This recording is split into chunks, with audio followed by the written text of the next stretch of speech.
Hey guys, welcome to another movie review. Today I'm going to be talking about the new Antoine Fuqua remake of The Magnificent Seven. The Magnificent Seven was a film that came out in 1960 that starred Steve McQueen, and that movie itself was a remake of a film called Seven Samurai, which is a huge film over in Japan by Akira Kurosawa, I think his name was. Um, but this is more so a remake of The Magnificent Seven from 1960. And similar to that movie, and even similar to Seven Samurai in this case, this Magnificent Seven story focuses on a bounty hunter in the Old West who's played by Denzel Washington. And he is asked to take on this group of bandits that are considered to be land developers, or so they claim to be, and they want to be able to control this land. They want to take all this land from this small village that nobody seems to be aware of in the Old West. And they're willing to kill people over it. They're willing to burn the church. They're willing to do all these really horrible things just to make sure that they get this land and that the people who live in this village either move out or they agree to get the land developed and they'll help be a part of that. And if not, they'll either get killed on site or they'll be asked to move. So, with that being said, and with that being disapproved of by the people who live in this village and by people who got victimized by these really horrible crimes that these bandits committed, they track down a bounty hunter played by Denzel Washington, and he thinks the best way to handle the situation is to form an army himself. So he goes about the Old West, manages to recruit a group of 7 people, including himself, and they train to hopefully take down this group of bandits that seems to be very large in numbers and has a lot of power. And their hope is to take down this army themselves so that these villagers don't have to move anywhere and that they can continue on with their lives without having to deal with these really horrible bandits who claim to be land developers. So overall, guys, I thought this new Magnificent Seven film, this remake, was okay. I think there's things about this movie that are very, very good and very notable, but there's also things about this film that are very not very good. There's certain things about this film that just really aren't that good, that really aren't very notable, that really don't um, add anything new to that original Magnificent Seven story. There's just parts of this movie where you really don't feel the huge necessity to have that film remade. Um, I really didn't see anything huge in this film that really necessarily had to be remade for a story like this. So, to get into my positives and negatives of The Magnificent Seven, for my positives, I did like how Antoine Fuqua, who directed The Equalizer, which I really liked a lot, by the way, I liked how he had an old fashioned Western vibe. I really liked how he made a film that felt like something we would see in the 60s or the 70s. He really tried to have that Clint Eastwood, John Wayne kind of Western vibe to it. And I think that's appropriate. I think that's a very nice way to remake The Magnificent Seven without completely reinventing the wheel. So I liked how he had that vibe. I like how it did feel like something we would have seen numerous years ago. It didn't feel like 2016 Hollywood. It really felt like something we would have saw in the 60s. So I liked how he had that vibe throughout the movie. I also think this is a very well shot film. I think the use of wide shots are very useful in this film to show that this is a team of 7 cowboys that are teaming up to take down these bandits for this town. I liked how Fuqua really had these huge wide shots of the sunset and huge wide shots of the West and of the desert and of this village and just how big in scope certain places are and how big in scope certain mountains are within the West. I liked how we really got a sense of just how long these cowboys have to travel just to get back to that village once they're all recruited. Just very good use of wide shots in this film. It's a very well shot film overall. Denzel Washington plays a very fun character in this film. You can tell he's having a blast playing it. Just a very agreeable character. You really support what he's doing throughout the movie. You really support that he decided to go through by helping this village, even though it's definitely a task that clearly not all these people are going to survive at the end of the day. It's a very supportive character. You can really get behind this character, and I really like that aspect behind Denzel Washington's character in this film.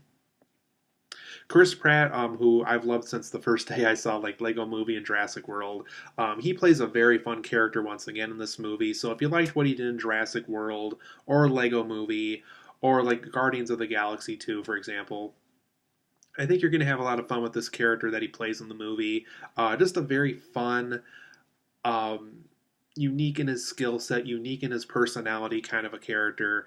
I really had a blast watching his character in this film. He was just very fun, had funny one-liners, very cool character that Chris Pratt got to play in this film. There's also a great action finale in this film. I can't go into too much detail, but expect to see this happen closer to the end of this movie. Antoine Fuqua really did a great job, really making sure that this film ends with a bang, that this showdown that these cowboys had to face with these bandits were epic and huge, and once again continue that big scope of great wide shots. The action finale in this film was very, very well done, and it's really too bad that other action scenes, if even any other action scenes at all in this film, weren't quite on the same level of epic as this finale was.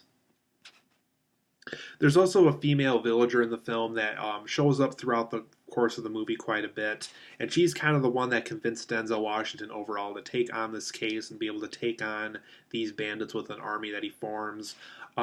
You really get behind her character, you really feel sorry for her. So I liked how Antoine Fuqua and the writers involved really made sure that we felt sorry for this person. She does show up throughout the film, like I said, quite a bit.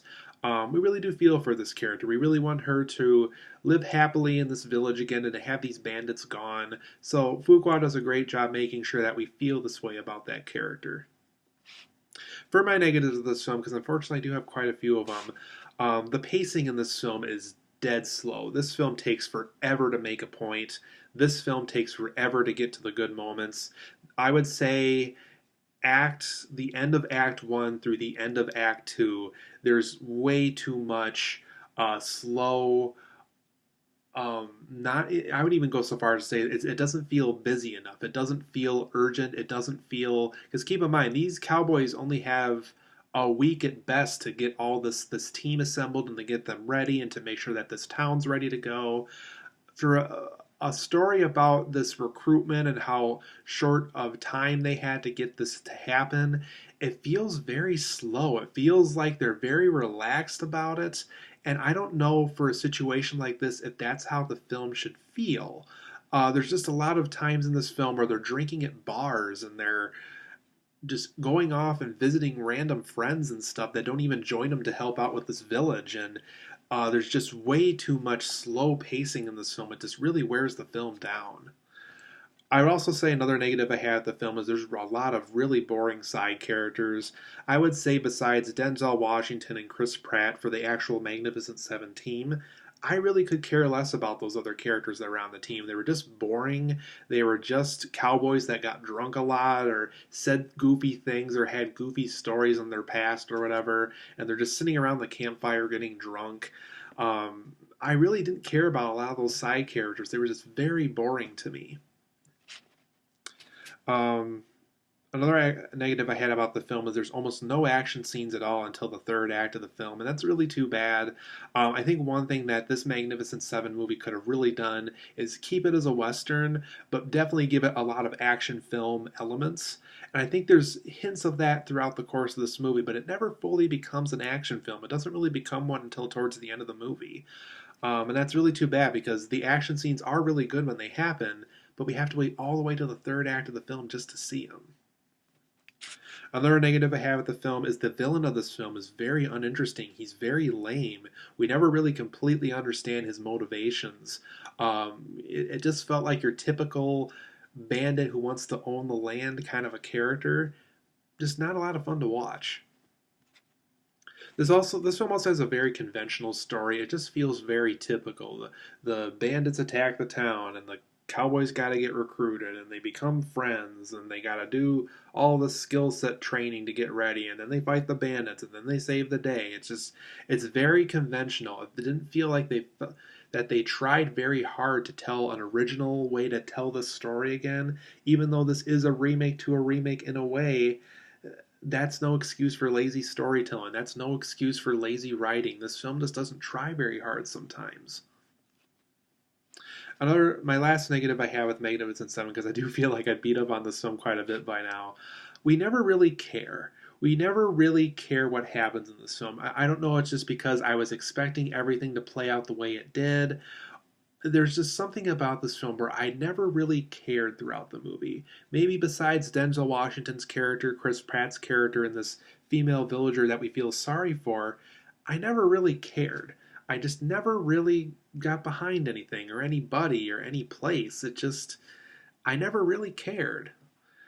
So for the Magnificent Seven, the remake, this might sound a little generous for this film, but it also is pretty appropriate for the film's title. I am going to give it a 7.5 out of 10. Like I said, there are really good things about this film. There's just a lot of things about the film too that are really not that good, that really needed an improvement, that really needed to pick up the pace and to have more interesting characters and to have more action scenes outside of just the third act and to have a more interesting and more motive villain and to have a more unconventional story rather than just going the conventional story route and to really give us a reason to care. I just really wasn't given a reason to care throughout this movie. So, well shot movie. I like the old fashioned vibe. It's an okay film. It might make an okay Redbox rental. So, the new Magnificent Seven remake, I'm going to give it once again a 7.5 out of 10. And I will see you guys here for the next review.